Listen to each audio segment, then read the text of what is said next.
সেই পুরাতন কবিতা আবার নতুন করে।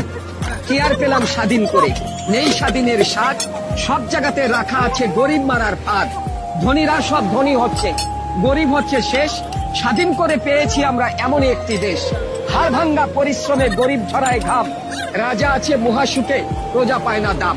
ভাবতে গেলে অবাক লাগে, হায়রে স্বাধীনতা, এমন স্বাধীন পেয়েছি আমরা কেউ শোনে না কথা। দুর্নীতি আজ এত চাঙ্গা, পঙ্গু করেছে দেশ, দেশের টাকা বিদেশ নিয়ে দেশ করেছে শেষ। দেখছে কিন্তু সব লোকে, বলছে না কেউ কথা। আমরা কি তাই চেয়েছিলাম?